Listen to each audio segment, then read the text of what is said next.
трошки кирпич. Тут 50 метрів до одного повороту. І десь 200 до другого.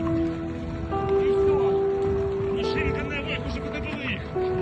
Ще геть чуть-чуть, дружище. Ну що тут?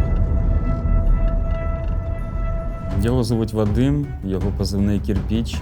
Ми з ним познайомилися ще на БЗВП, проходили навчання разом. Все добре, його вивезли, він евакуйований. 4-й робот задіяли. За допомогою 4 роботів вдалося вивезти людину. Від тебе залежить життя людини, а ще й ту людину, яку ти знаєш, з яким ти був на позиції, ти з ним знайом особисто.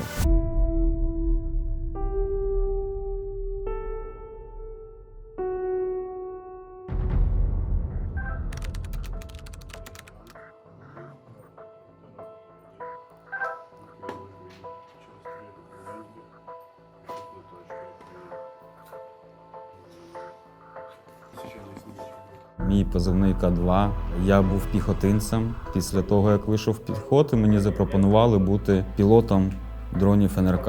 Це наземний роботизований комплекс роти «Радість». І з того часу, як я повернувся з позиції з піхоти, після відпустки я працюю на «Радість» тепер.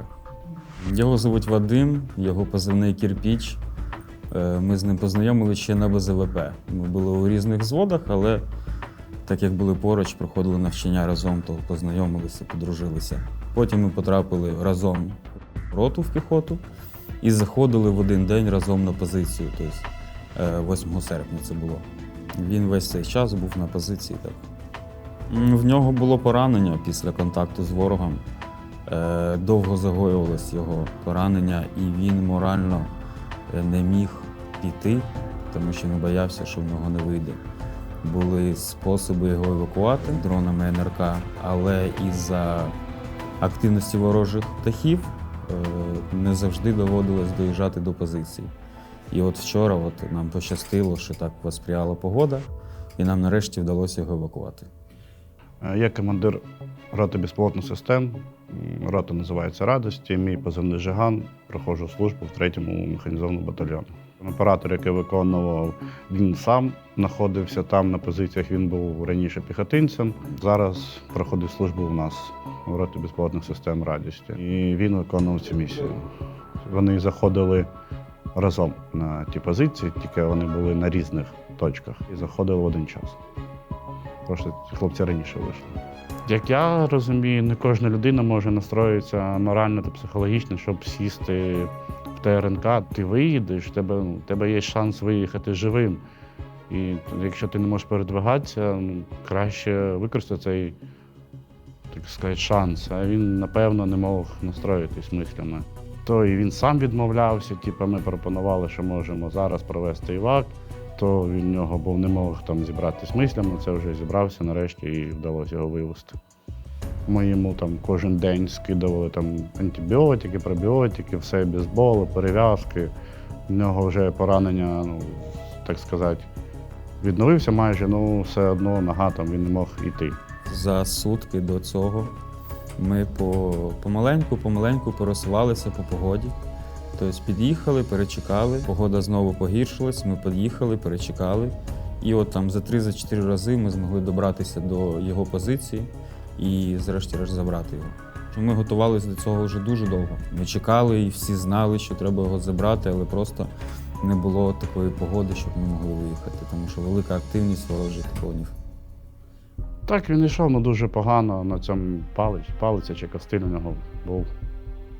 Трохи рухався, він би не змог, велика відстань, більше 10 кілометрів треба вийти пішки, щоб щось його забрало. Це була 3-я спроба його івака. 2 робот, 1 не доїхав, підірвався, потім трошки пошкодили колеса йому, потім і піда працювала. 3-й був робот, який заїхав, була погана погода, заїхав на позицію, хлопці його загрузили і поїхав на відкат. Трохи підірвались на вороже мінування. Я дуже злякався за нього. Ми одразу почали виходити на суміжників, які там були поруч, дізнаватися, що він, як він. І слава Богу, що з ним все добре. Це завдяки той НРК, Рис Про, вона дуже така мощна, вона захищена більш і вона повище, побільше. І пощастило, що вона майже весь удар прийняла на себе. Хлопці його відтягнули. За цей час ми підтягнули інший робот. За допомогою 4 роботів вдалося вивезти людину. Під час операції ми стикнулися з такими складностями, як дощ, погана відомість, і не завжди було видно, що перед тобою лежить. Чи то міна, чи то просто кусок пластмаски, чи то ждун, чи то просто якийсь там акумулятор, бутилка і все таке. Оце було саме найскладніше роздивитися свій маршрут, дорогу поперед себе. Ми довезли його до ближайшої позиції нашої, там, де більш-менш спокійно. За ним виїхала машина евакуаційна і забрали його одразу до лікарні, щоб його подивилися, як він, що з ним. Допомогли, надали першу медичну допомогу.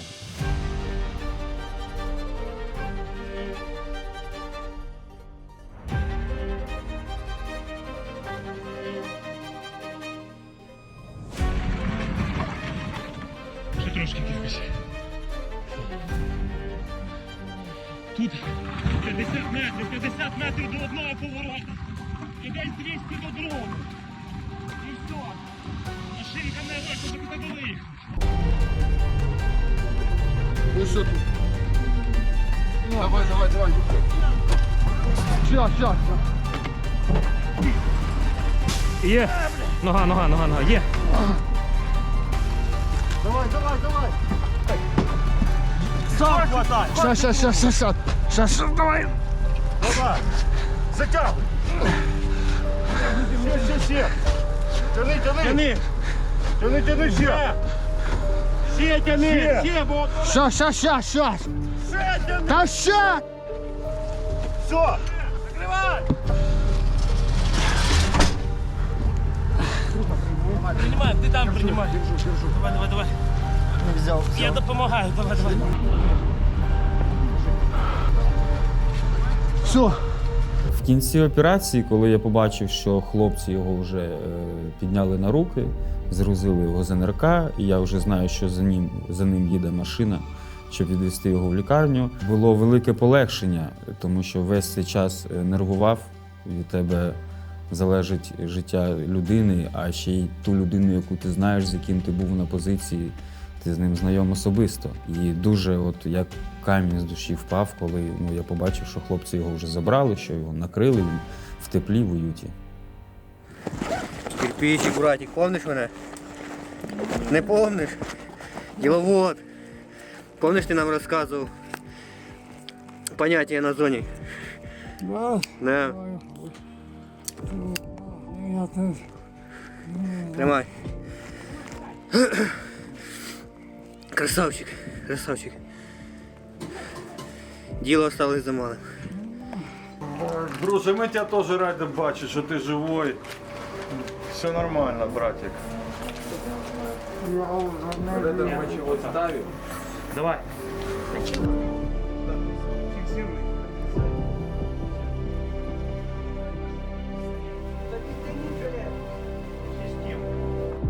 Кирпичик, привіт! Ух ти, привет! Привіт, братан, що ти там? Та потихеньку, братик, рука, нога, щас. Я не знаю, як тобі так показати. Воно видно тобі? Та видно, ого, якісь залізяки тобі причепили. Ну вижив, братик. Красава. Вашими молитвами. А як ти взагалі доїхав? Все тіп-топ? Сюди не помню. Не пам'ятаєш. Знаєш, коли в мене потух світ, і він більше не включався до цього моменту. Коротше, я сідаю ж на це НРК, взрив. Братан, я в курсі, це ж я тебе віз. А, да? Я пам'ятаю, мене підкидає, я пам'ятаю, що, ти знаєш, я ж такий дурачок, чувство юмора не теряю ніколи. І такий, поняв, лечу у воздухі, отвічаю, і знаєш, о чому думаю? Не пи***ли у фільмах, в натурі, думаю, підлітає так, я, короче, падаю. Покотився я по цих бур'янах, поняв, по траві ловлять пацани, я пам'ятаю, я отак лежу, підбігає до мене тіп, і я такий кажу, я говорю, подорвався, говорю, на міні. І у мене закриваються глаза, і все, я вже відкриваю тут і чую: Вадим, Вадим, ти мене чуєш, Вадим? Доктор якийсь, поняв, руками там махав. Я на операційному столі. Я одразу глаза відкрив, і вони всі такі зааплодували. Він глаза відкрив. Дивіться, да? Він живий, він дихає. Да, і мене ото давай там бинтувати, в'язати. Ну, братан, до сих пор боюся. Отак чую звук айпівішки, і це саме. Поняв, він нічого не може зробити. От этот внутрішній страх. Все одно як йожик зжимаюся. На небо дивлюсь, хоча його тут нема, поняв, ну от ця привичка вироботалася. Все одно я ж стрьомно так, шаги постійно, от це по бокам, постійно, поняв, опасності жду. Ну ти відпочивай, відновлюйся. Будемо тримати зв'язок. 100 плюс. Все, друже, давай, я тебе чекаю. Давай, радий тебе був бачити. От я теж, чесно, я вас чекаю. Все, давай, лікуйся, відпочивай, друже. Указом Президента України номер 923 від 11 грудня 2025 року нагороджується Камінський Вадим Михайлович орденом за мужність 3-го ступеня. Це тобі, це тобі. О, плюс. Також Служу Україні і українському народу. крім того, наказом Головнокомандувача Збройних сил України номер 1042 від 17.12.2025 року нагороджується солдат Вадим Камінський. Це теж. О, служу Україні і українському народу. Слава Україні, героям слава. І твої мужички, роти. Бачите, ми тут понаписували всяких хороших слів. Ну, Все. Всі за тебе думають, всі за тебе пам'ятають. ну. Слава Україні! Люблю український народ. Завжди служив, служу і служити буду. Умничка. Ага.